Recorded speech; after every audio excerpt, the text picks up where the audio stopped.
Hi, everyone. As you join and get comfortable, we are so excited to be presenting today and just so proud of Ontario for stepping forward and offering this amazing opportunity for people to build their families through IVF, to add to their families through IVF. The specific topic of this webinar will be IVF funding with the shared experience of a gestational carrier or gestational carrier and donor or just a donor. And so please feel free to pop any questions that you have into the comments section. If you do have to leave early, know that you will be receiving a recording of this as well as follow up from myself representing CFC and Egg Helpers, from Lisa representing Create Fertility Center, and from Zane representing Conceivable Dreams. So thank you everyone for joining. Again, here we are. We're experts, guys. My name is Leah Thomberg. I am the founder of CFC and have been supporting people through their family building journey for nearly 20 years. I also have the unique and amazing lived experience of being a surrogate and an egg donor and a mom of 5 and all kinds of other stuff. But I would love to welcome my friends here. Zane, who really in my mind needs no introduction. I see you on the TV and in the media advocating fiercely for something that I know is so close to your heart, with having a child through gestational surrogacy and another one on the way. And I'm just so thankful that you're here. And Lisa, who is the third-party program director at Canada's largest fertility clinic with the largest third-party program. And so if you both just want to say hi and maybe say a little bit more about yourselves, that would be great. Zane, you go first. Sure. Great to see everyone. My name is Zane Colt. I'm the board chair of Conceivable Dreams. We are Ontario's fertility patient advocacy organization, and I'll expand on this in a bit, but we were the grassroots groups that helped to bring in the Ontario Fertility Program or advocate for it back in 2015 and even before that. I'm also a parent by surrogacy, and as Leah said, with one on the way, and so I have been a recipient of OFP-funded services now for both of our journeys, and I have also been a patient at Create.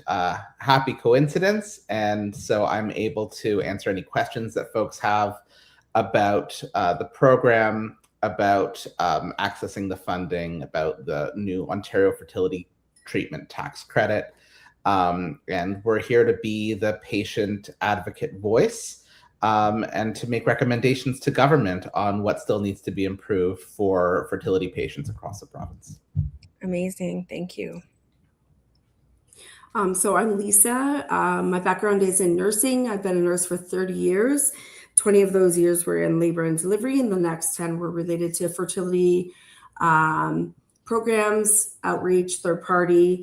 My passion, I guess, is finding out the goals of reaching specific people and their individual needs for parenthood and maximizing the chances and opportunities to achieve those goals.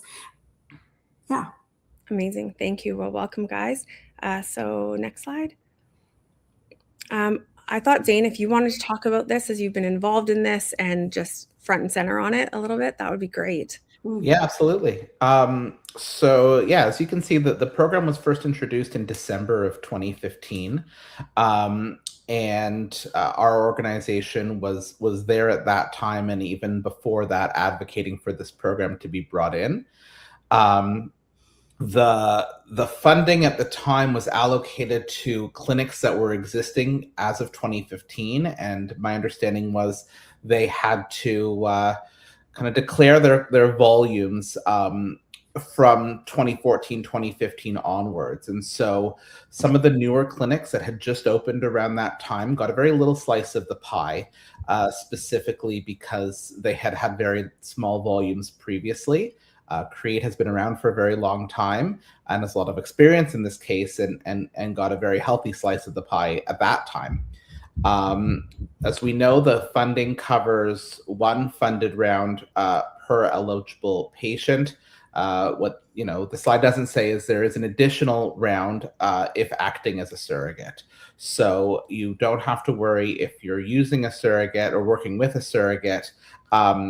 Their funded cycle would not impact their own personal cycle if they ever needed to do IVF moving forward, or if they had previously already done IVF through the OFP prior to becoming a surrogate.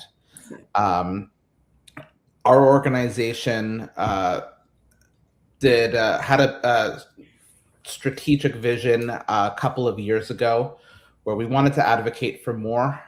We didn't know necessarily whether we should advocate for additional cycles on the existing program or something else. We kind of recognized as patients that there's so many other costs that go into fertility care in Ontario. And so advocating for additional cycles wouldn't necessarily mean more babies.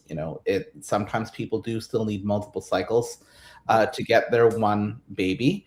And it wouldn't really help in cases like surrogacy, for example, where there's so many other costs that go into that. And so we made a decision as a board to advocate for a tax credit that complements the existing program. And we were doubly blessed in November of 2024 when the government announced not only the introduction of the Ontario Fertility Treatment Tax Credit, but an additional 250, well, at the time they said 150 million over 2 years, now 250 million over 3 years in funding to improve the wait list or reduce the wait list and improve access. So that means more funding to existing clinics and added funding to new clinics that have opened since 2015.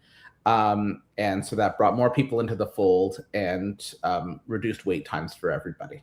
Yeah. And so that funding is rolling through until 2028. And we don't know what's next. We're hoping it continues, and we're doing our best to advocate for that too. Amazing. Thank you. Leah, next slide.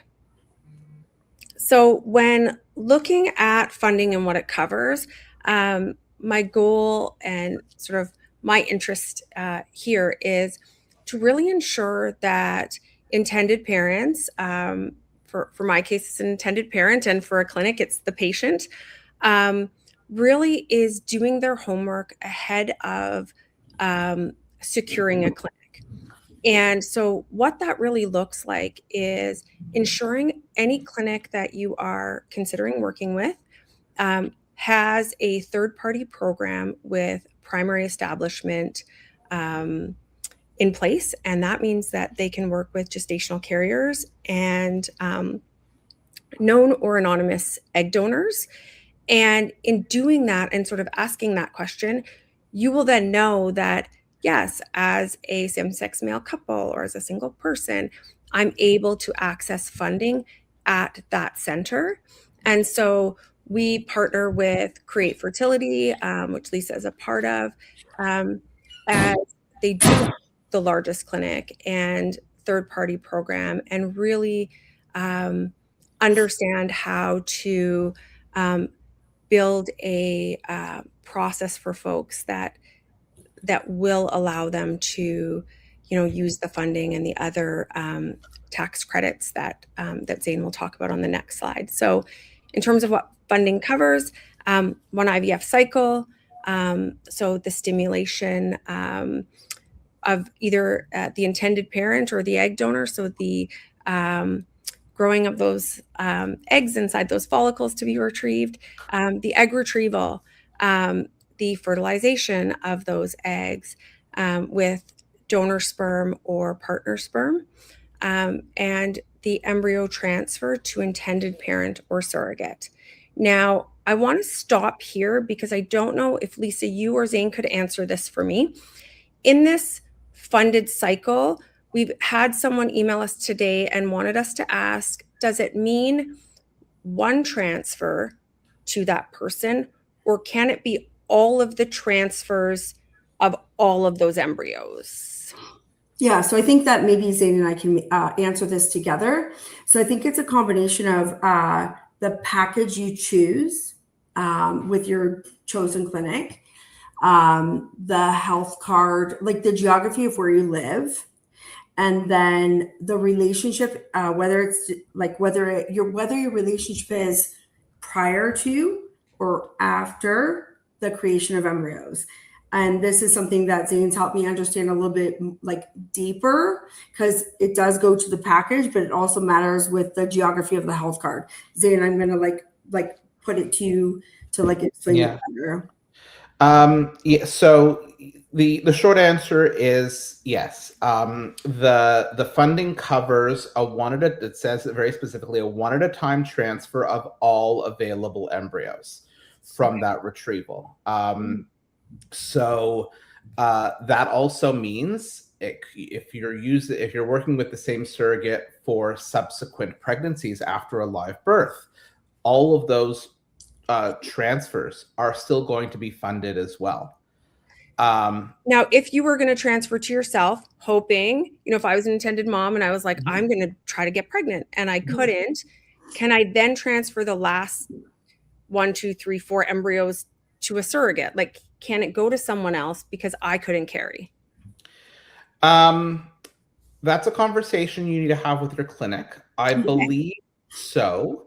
I think that it's a lot of paperwork on the clinics. No, Lisa? Well, okay. So, because I think we need to go back to the geography piece of it from a OHIP perspective. But if you start off with, it's my cycle, a relationship is sperm, egg, package, create embryos, the surrogate, funded, covered for 20 embryos if it's covered. But the moment it turns into, I started the cycle with myself, egg, sperm, funding, and then we need a surrogate. In the clinic perspective, you will need to sign off on the funded piece of it and purchase an embryo transfer package into a gestational carrier situation. Okay. Yeah. I mean, like, my understanding is if the surrogate is OFP eligible, there is a world where you could the embryos could still be funded through her cycle, now her transfer cycle. Okay. You couldn't go back and then try them on you after that. Like that whole bucket is moved over, and the all remaining embryos would be then transferred through her funded cycle. And when you're done, you're done. But it's a bit of a headache on the back end with the clinic for sorting out the billing codes. But the goal, like the first step, is finding the OHIP eligible surrogate to be able to utilize that funding for the transfers. Yes. Does timing matter? Like timing in terms of when you identified the surrogate or donor or donor, sperm donor. Yeah. Well, we're assuming here that the embryos have already been created, so the egg and sperm donor doesn't matter. Okay. In this hypothetical, you've already tried 1 or 2 or 3 cycles on yourself. You are and you have remaining embryos. At this point, if you present the clinic with an OHIP or an OFP eligible surrogate, meaning they're under 42, they haven't accessed their surrogate funding before. Yeah. My understanding is, yes, you should be able to kind of sign a release and release that clutch of embryos to the surrogate for any remaining transfers. Yes.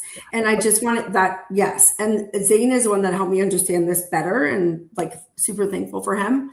I want to be super transparent in the fact that the funding piece will be deducted from the additional costs of the embryo transfer into package from your clinic. Yes. Right. And so what isn't included, which goes to your point, Lisa, is medications, right, embryo storage, and additional or optional services, or Health Canada screening, genetic testing of embryos, genetic testing of the egg donor and the sperm provider. And when we look at surrogate screening, psychological testing, thank you. Also not mentioned. Yes, absolutely. And so when we look at the this process and really are able to break out, what can be included in funding, what can be included in sort of a healthcare plan you may have through your employer, health spending account, drug plan, and then other available monies, which we'll talk about next.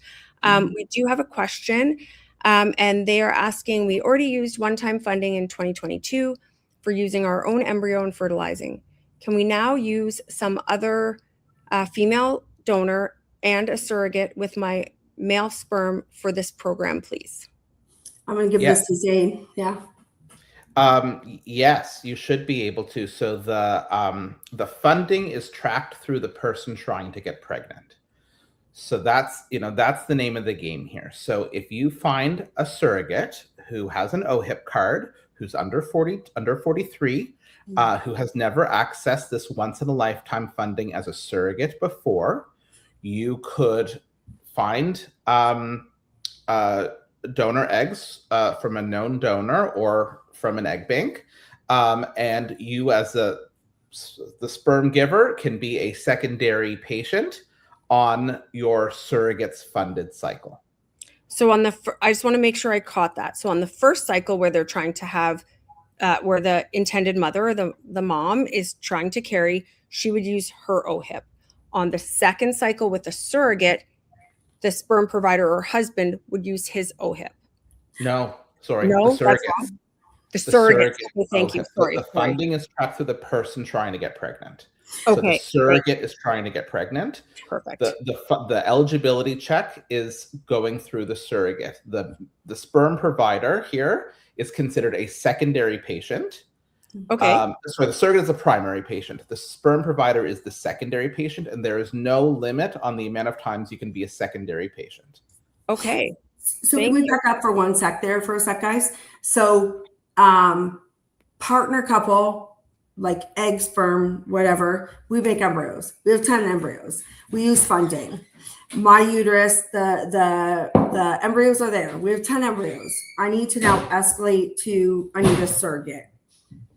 Zane, yes. Well, a package aside from the clinic, funding wise from moving in existing embryos into a surrogate, created already embryos. So, I mean, this is I haven't had a lot of experience with this one because I think when you're talking about a package, you're talking about like the guaranteed package or the create third-party package. Is that what you're referring to, Lisa? Because no, sorry, let me say it better. So you are in a situation where you have existing embryos. You use funding, so that's fine. Yeah. Embryo transfer into the intended person failed. It's been identified that you need a surrogate. You have existing embryos. They're there already. Can a person who has never used funding at that point use funding to transfer an embryo into them? OHIP, Ontario, all of that. I now need a surrogate. Yeah, if you find the surrogate. So listen, the way the program is designed is it's meant to be flexible, that there can be lots of different start points and lots of different end points. And you can start wherever you want to on that journey, but there are certain points that have a final hard stop on the ending. Yeah. So let's start at the beginning. You can have up to 2 attempts at cycle monitoring. So if you start your cycle monitoring and the doctor says, we're not seeing anything, we're canceling the cycle, we're starting again, you can start a second time. If the doctor says after that point, we're canceling the cycle, we're not seeing anything, your funding is done. That's the end of the journey. Let's say you continue, you get 1 attempt at a retrieval. If you have your retrieval and the doctor says, I'm sorry, we didn't get any eggs retrieved, that's the end of your journey. Okay. Let's say you continue on. You have eggs retrieved. Now you move to the second bucket, which is the transfer bucket, right? There's the retrieval bucket and there's the transfer bucket. You can transfer as many, a 1 at a time transfer of many embryos as you have until they're all done. When they're done, they're done.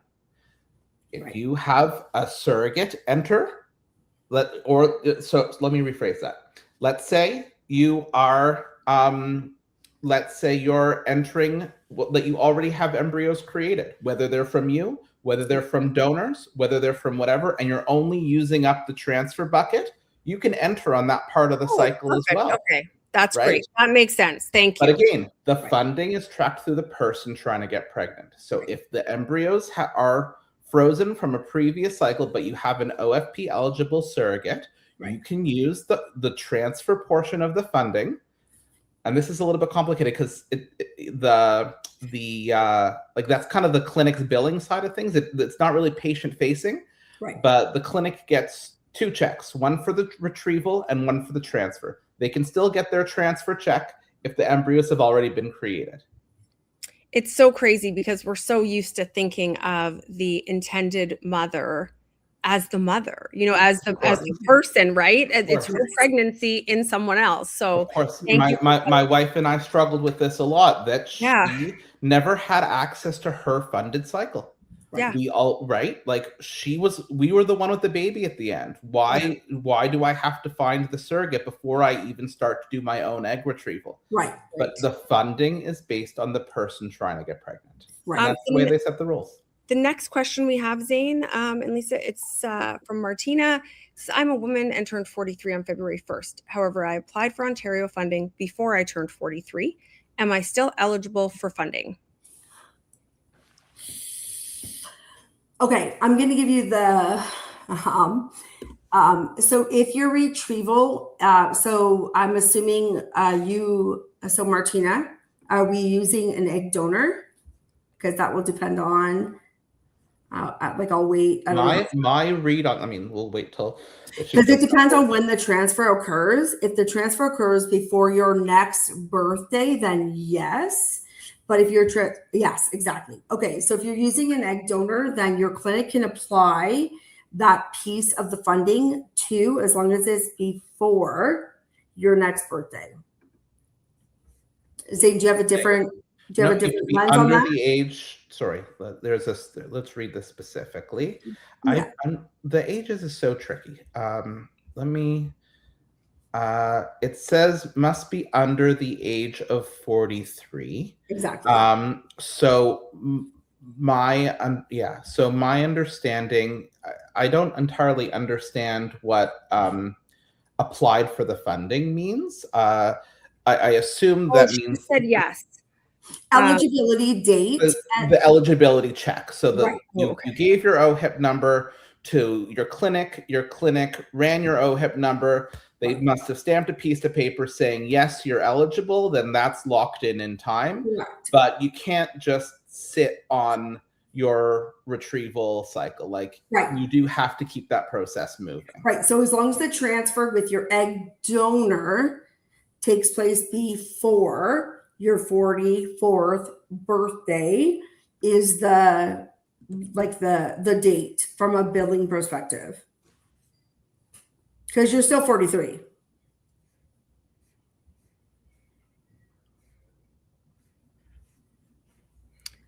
So while we wait on that answer, I have one other question that came in through Instagram, someone that's watching.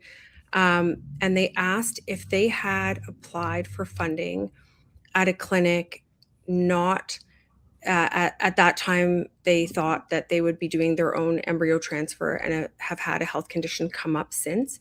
Are they able to then move the funding that they've been approved for at their clinic that doesn't have a third party program to create where they are able to do a third party cycle?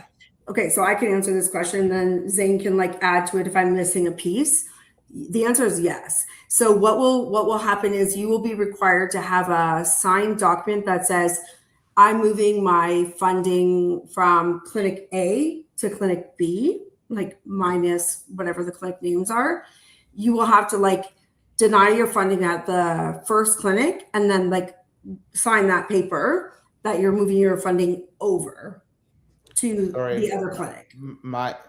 I would jump in on that one to say, at that point, your funding, this patient's funding, doesn't matter.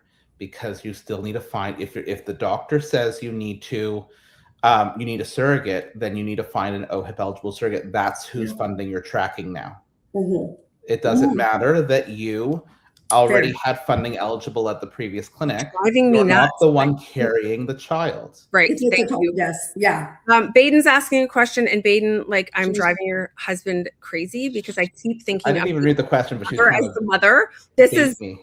is Baden, so she's gonna Yes. like bait you here. Let's see what she says. What happens if you create embryos on a surrogate's funded cycle, and then as the journey unfolds, your surrogate has to match? Do the IPs receive a retroactive bill? Great question. Life happens. Gestational carriers, egg donors sometimes have to withdraw from a program. Is there going to be a bill? No. I'll go clinic side. You go funding side. Zane, you can go first. You can go funding side. I'll go clinic side.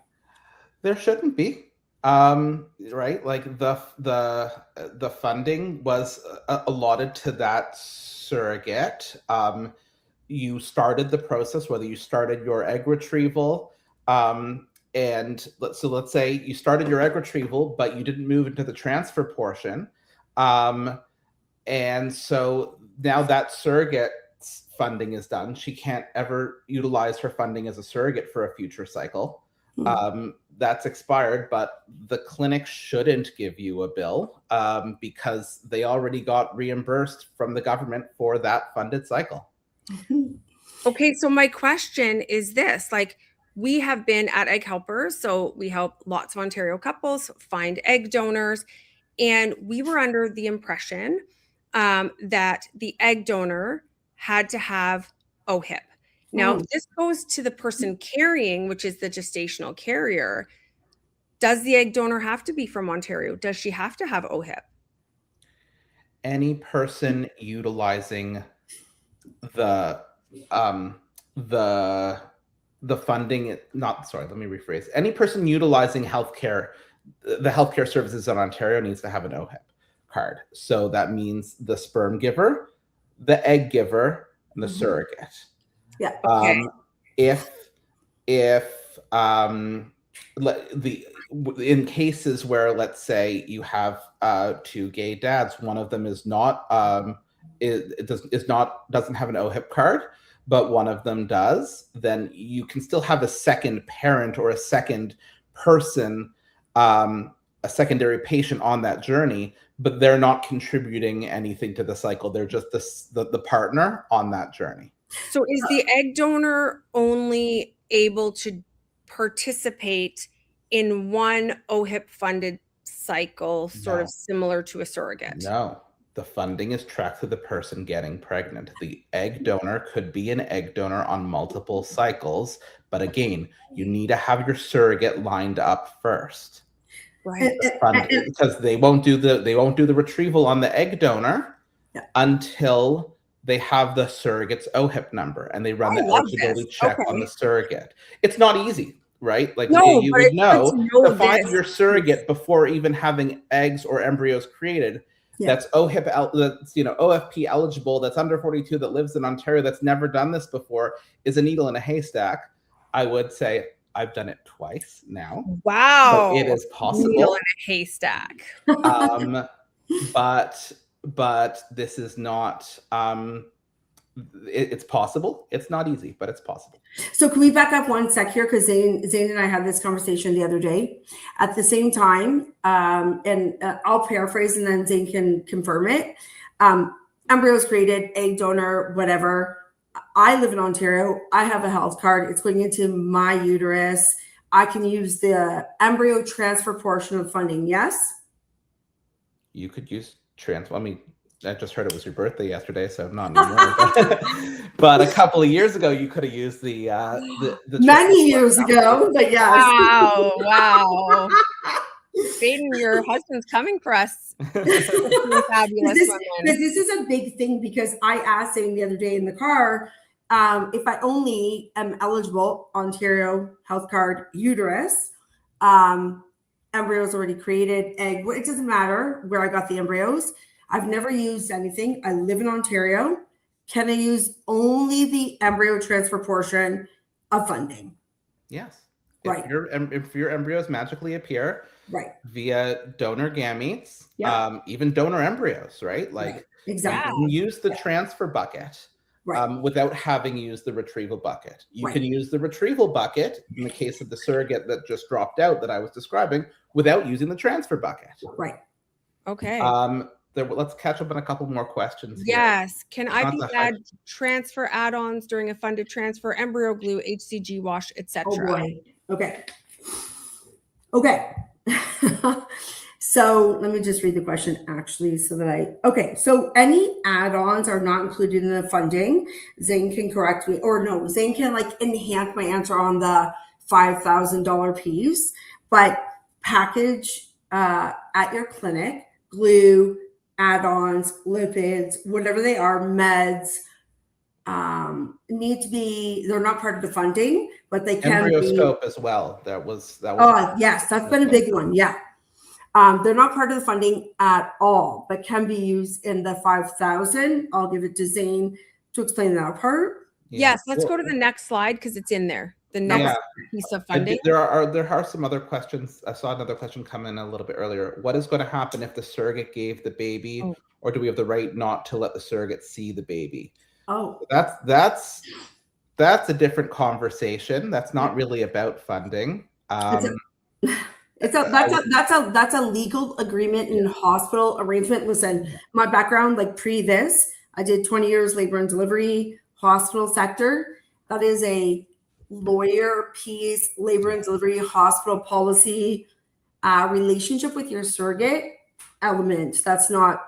Yeah, it's a bigger combo. Yeah. And please email me. I'd love to share my lived experience of being a surrogate and watching people become parents and how that attachment piece happened for us. And you know, absolutely, I think that's huge question. Very valid, big question. Absolutely. Yeah.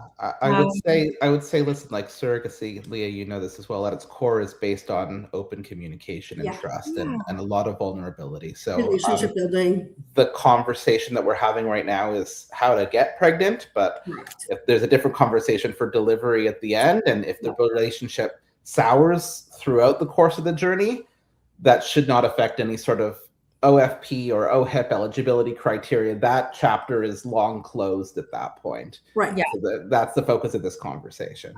Leah, can you go to the next slide? We've covered this one in the last one. This one is important. How to access the funding. Getting referral to a fertility clinic through your family doctor. And I'm going to really suggest that you do your research and just ask your fertility doctor to refer you to a clinic that you have selected that has the ability to work with a gestational carrier and a donor, which is not all clinics are created equal there. Initial testing and consultation at that fertility clinic. The approval process of eligibility being confirmed by the clinic. Yeah. Added to funding waitlist, getting a very realistic understanding from the clinic of when the cycle can begin, how it's going to begin, and then the cycle is scheduled when the funding becomes available. And Zane, when you guys were going through this, did you wait a year, 2 years? What was the case there? So, like I said, it was really important for us to try to find a surrogate in Ontario that was eligible, OFP eligible, so that we could utilize their cycle.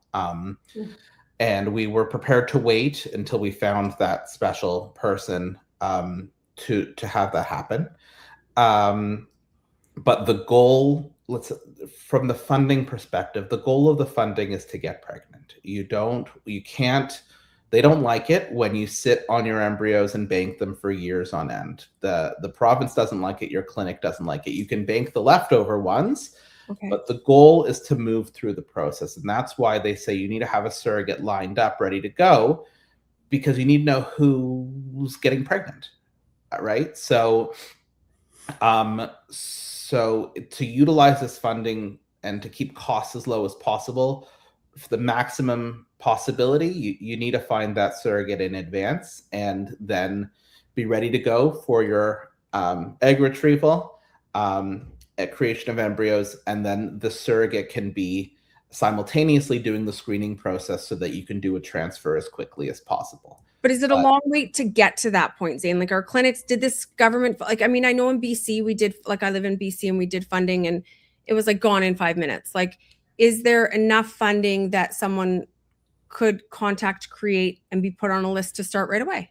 I'll answer Create, yeah. How is the wait list like right now? Yeah, so I'll answer this question. So I think in reality, there will be in Ontario several clinics that have funding availability, depending on when you contact them. For me, it's a matter of, and Leah, you started saying this, do you work with a clinic that is experienced in third-party funding access, maximizing it based on what Zane's saying, and safety awareness of the regulations? You need to make a decision based on, do I want to work with a clinic that is funding available, or do I want to work with a clinic that is experienced in third-party journeys to maximize safety, funding, access, timing, the whole thing? Right now, you could find funding in a lot of different places because of all the changes. I think the other questions are a little bit more impactful. Where do you want to work? It's not just about who has funding, who's experienced, who's safe, who knows how to screen, test, maximize, like all of those elements. Excellent. Thank you. Can you share an example where an experienced surrogate would still have her once per lifetime funding intact? That's not saying. Yeah, so let's say she declined, she was an OHIP resident but declined to use her funded cycle previously, or was a surrogate living in a different province and then moved to Ontario. Or, there's a couple of different examples where you could think of where she still has her funding eligible, even if she used her funding for her own personal journey. You do get a second cycle if acting as a surrogate. As well, for a surrogate who lives in Ontario but carried for a couple outside of Ontario. That's true. That's right. Then she would still have that available. And we see that a lot at CFC, that a surrogate has carried for a couple who isn't an international couple. Yeah. And then we talk about that. And I think as you're accessing and working with a surrogacy agency, really asking the question, when you see a profile of a surrogate in Ontario, is she eligible for funding? And, getting really clear on that answer before you decide to move ahead, if working with a surrogate and having access to this funding is a priority for you. And I want to clarify one more piece to that. Well, I'm going to ask the question, then Zane's going to answer it. But because this happens a lot with international or the eligibility piece, I think, is not as big as what people think it is. So Zane, I'm international. I had an egg donor. I had whatever. My surrogate lives in Ontario. What is the eligible funding piece? It's not as big as people think. So one of the secondary patients, so one of the intended parents, has to have an OHIP card as well. Right. So so that would mean, one of them has to be a resident of Ontario. If it's an international couple from Europe, for example, and you're using either their own donor material and having it shipped, or their own material and having it shipped, or you're using donor material and creating it in Ontario, then no, the surrogate wouldn't be able to access her funded cycle, I don't believe. It's a big misconception. That piece is big. It's a big misconception. Absolutely. Aaliyah, can you go to the next slide? This is exciting for me, this piece, because I think that, I've worked with so many intended parents who were interested in accessing funding and got to the clinic, got the information around the funding, and we're so grateful to have the opportunity to access that funding. And yet it still fell short for them. They didn't know that there was a tax credit, or at that time there wasn't a tax credit available. they didn't understand how to claim it, how to access it. And so knowing now that the Ontario government has stepped forward with this $5,000 tax credit, and that medical expenses may be tax deductible. This can include medications, travel, additional costs. We've had many of our intended parents ask for mileage logs, which all surrogates keep. They've asked for flights within Ontario. Ontario, if you're in North Bay and the clinics in Toronto, being able to use that tax credit in those cases. And then in terms of medications, being able to use that tax credit or being able to use other benefits programs through employers or pieces like that. Zane, when you went through your journey, was this something that you used, and was it easy to use or access? Yeah, so this past tax season, April 30th was the first time it could ever be claimed. It's only been very, very recent. So I'll make it clear that it's a refundable tax credit, meaning that even if you make $0, if you have all these expenses, you will get money back in your pocket. It doesn't just reduce your taxable income, it gives you a refund. So that's really great. It's a max, so you will get up to $5,000 back. It's 20% of 20% of up to $20,000 maximum. So that's how you get to that $5,000. Yeah. And that is a separate tax credit from the federal medical tax credit, which is non-refundable. So you kind of get lower on your taxable income, but you don't actually end up seeing any money back in your pocket, typically is the case. So this is a separate box you have to check, a separate form you have to fill out specifically for your Ontario taxes. And I'm shocked that so few accountants actually have been briefed on this since it rolled out a couple of years ago, because I was expecting them to get some sort of update on the latest, tax credits and incentives for taxpayers. But you really have to advocate for yourself if you're not the one doing your taxes by yourself, and let them know that no, these are fertility related expenses, and there should be a separate tax credit specifically for this.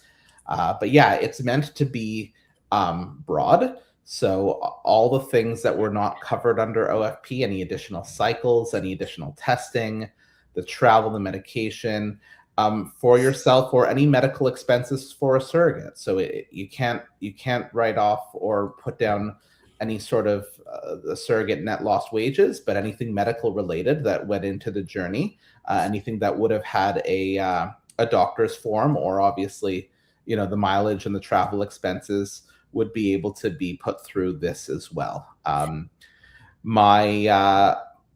So it says submit through the CRA medical expense line. There's actually a second form as well to fill out specifically for the Ontario tax credit.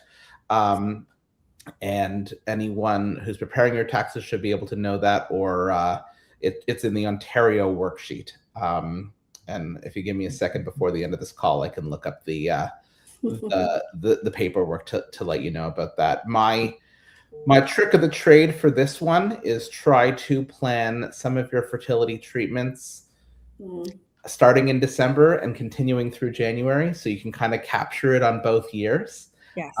If you start incurring costs for a surrogate's medical screening, or even your own retrieval through the fall, and then continue on with transfers or your surrogate's journey in the winter and spring, then you'd be able to capture the tax credit through both fiscal years. Yeah. Is this a one-time, lifetime tax credit? No, it's annual. You can continue to use it again and again. And they have said that it'll be in place for at least 5 years, and they're going to examine the program after 5 years and see what the utilization is. So more than one child. For more than one child, for more than one cycle, for more than one surrogacy journey, whatever your fertility expenses are, for annual storage fees year over year. Obviously that's not $20,000, but you'll still get 25% of those costs back.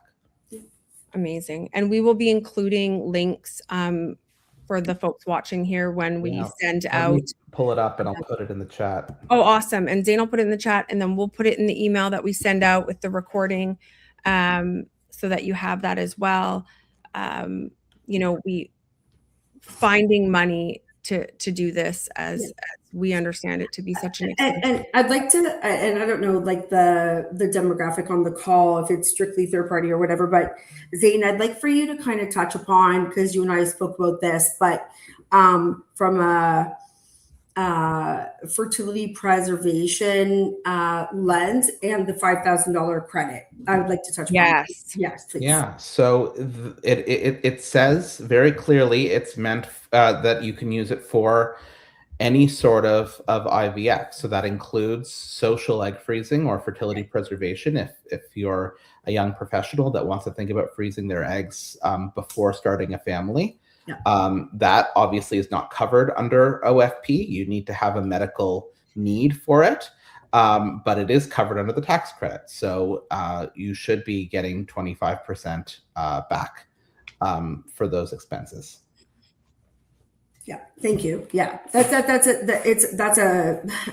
was something that Zane made me aware of, that we don't do a good job in the industry of highlighting, maximizing that piece of what the government is allowing people to have and claim in terms of like the preservation, the cycles, etc. We have a question. I think this is important in this tax credit conversation. Would you still qualify for Ontario funding if you use donor frozen eggs from a donor who is not Canadian, lives abroad, or the eggs are imported into Canada? Again, the funding is tracked by the person trying to get pregnant. So if you are trying to get pregnant and you have an OHIP card, then you can use the transfer portion of the funding on yourself. Or if you have a surrogate that has an OHIP card, you can use it for a surrogate.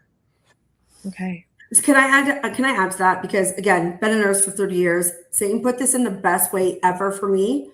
The uterus, yes, Zane, the uterus piece. I feel like that's like a simplified version of like connecting the dots to where the funding is allocated through. So the uterus. Yeah, I think a little bit more crass. I told Lisa the uterus gets the funding, but the way I'll say it to this crowd is the funding is tracked to the person trying to get pregnant. Right. Yeah. Excellent. There's another question, and it's, can you share a few surrogacy specific examples that are not eligible for the tax credit? Yeah. So I mentioned that before. So the reimbursement for the net loss wages, the reimbursement for childcare, I don't think that would be covered. It has to be the medical related expenses to the journey. And question on that, and I know this one is kind of tricky, so feel free not to answer it if we're not sure. I know I'm not, and I'll just ask it. Is the medication, if the clinic gives the medication in the name of the parent, the intended parent, is the intended parent able to use that through their drug plan or through this tax credit because it is in their name? Okay, I'll do it from a prescribing perspective, Leah. So at the clinic, if the person who is the intended parent to raise the child has drug benefits or ... you can't put the medication in their name. And if they are outside of Ontario, they can't claim the balance of the package, depending on your package, medication, they're included or not. I don't know, Zane, if you have like a different lens to that, but I don't think there's an out there. I mean, having been a patient, I would say that if it's your name on the top of the bill, you feel free to try to submit it to your drug plan and talk to your doctor or your clinic as to which name would be best or most appropriate to put on the top of the bill. Absolutely. And we have found that for many same-sex male couples, but for the fact that they are male, they are able to take this medication. Yeah. However, this is medication for them to reach parenthood. And so we have seen that happen as well. So thank you on the tax credit piece. We'll put the link. Zane will put the link in the chat, and then we'll send it as well. Yeah. We've gone through this. So I just got reminded of another example that probably would not be eligible for the tax credit is your legal fees. That would, that would not, and agency fees would not be eligible for the tax credit. This is strictly for fertility treatment and anything medical related. Yeah. Which there are plenty of costs that go into that. Like you'll fill it up if you're on a surrogacy journey. Absolutely. Aaliyah, we've gone over this, so we could go to the next slide. This is the key considerations. We talked about this. What comes first, egg donor or surrogate? And we now know it is surrogate, right? Surrogate comes first, but you have to find someone who's willing to be a little patient with you, because you then have to find the egg donor piece as well. Yeah, that's exactly what I was going to say. So if you are of age, like in the under 41 of you're going to you need a surrogate, but your eggs are well, the egg piece can be covered, but the surrogate piece is a separate thing. It depends on the whole nature of the cycle, really. Because a 32-year-old healthy egg, healthy whatever, born without a uterus, that applies. Timing depends on individual circumstances, as we've touched on. Coordination between all parties is important, and really speaking to your agency about the fact that you are going to use funding, so that as they're looking for a surrogate for you, they know that the surrogate really understands that these things will be done in parallel and the embryos aren't ready. And, we're going to be going through that process to really manage everyone's expectations to ensure that your match really is able to move forward, because the surrogate's timing is also respected. Funding is in place for the surrogate or the egg donor prior to embryo freezing. We know now it's just the surrogate. We can remove that egg donor piece before we send those slides, Aaliyah. And if we want to go to the next slide, I would love to answer any questions about surrogacy, about funding. We, as I said, we're going to send a recording of this out, and Lisa will send information about Create. Zane will send information about Conceivable Dreams and the work that they're doing, and the really important advocacy that has brought this forward in Ontario. I work with gestational carriers throughout Canada, and the strides that Ontario has taken, the opportunities available for those that it may not be available without funding, has just been such a blessing, and it has just been so exciting to watch. Beyond OFP funding, what other financial supports exist to support Canadian surrogacy journey? Grants. Zane, I talk to your wife a lot, so I'm like reading her. That's fine. She's I think I know where she's going with this one. There are, the costs are still expensive, and so there are a couple of charities out there that support fertility journeys in Canada. Modern Miracles and most remarkably Fertility Friends Foundation. And I would just want to say within Fertility Friends Foundation, there is Not My Time, a surrogacy grant, the first grant of its kind in Canada, specifically for patients through surrogacy, helps to cover the additional medical screening that goes into surrogacy journeys, the Health Canada screening that can be quite costly. And so this is a $10,000 grant given out annually to try to support that. So that is that's something that everything helps along these journeys. They can be very costly. And so that has been fundraised and endowed to be able to help patients now and in the future. We also see, oh, sorry, Lisa.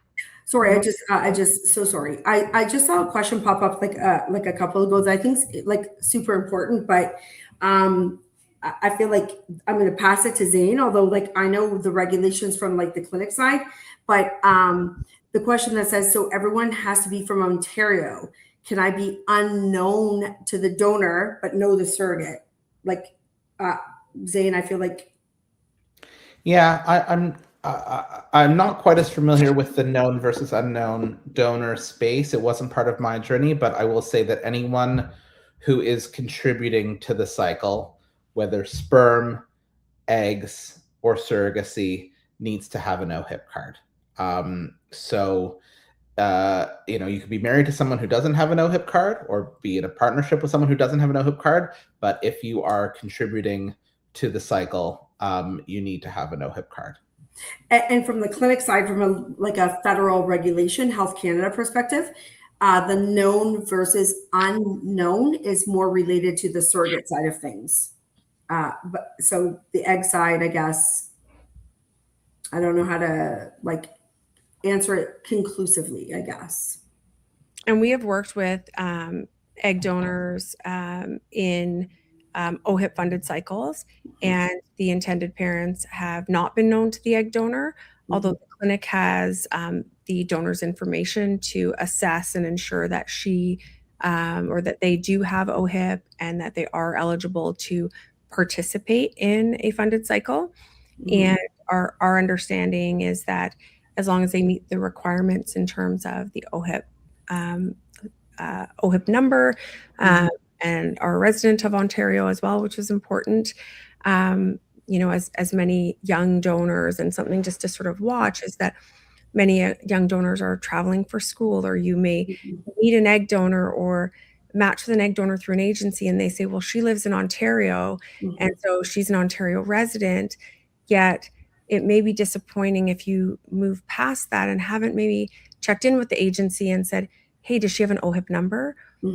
Because she may be in medical school and a BC resident and has kept her BC medical. She's only been in Ontario for 2 months, and it's only on that 3rd month that she becomes eligible for OHIP.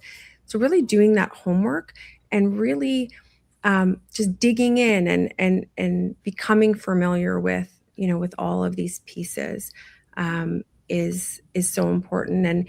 And to Baden's point about other funding, if you are in Ontario and looking for employment, start checking out companies that have great fertility funding.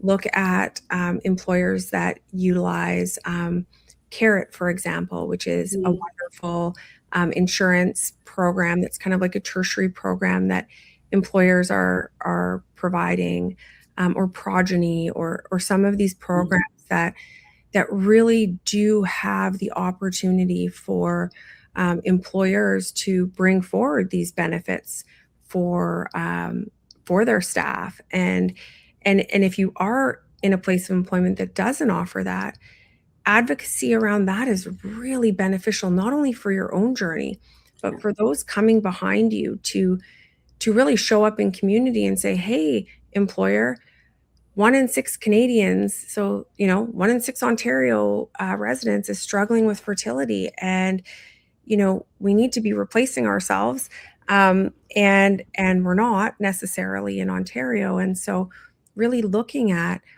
our employers, talking to organizations and getting involved with advocacy work around family building. It really is just such deep work, and my belief, it is so healing to be a part of not only your own fertility journey, but other people's. And so Zane, thank you on behalf of myself, my clients, who I know are just, so appreciative that they've been able to access this. Lisa, thank you so much for your work in third party and taking such an individualized, client-focused approach. That this work is so important, and I know for all of us, it's so meaningful. So thank you, everyone who's been a part of this webinar. It is such a gift to be able to share, family building with people. And so please, when you get our emails, feel free to email, all of us back with any questions. And I hope that everyone has a wonderful night. And look at that, we're ending right at 59 minutes, 5 seconds, right on time. Zane, Lisa, anything you guys want to end with, or are we good to?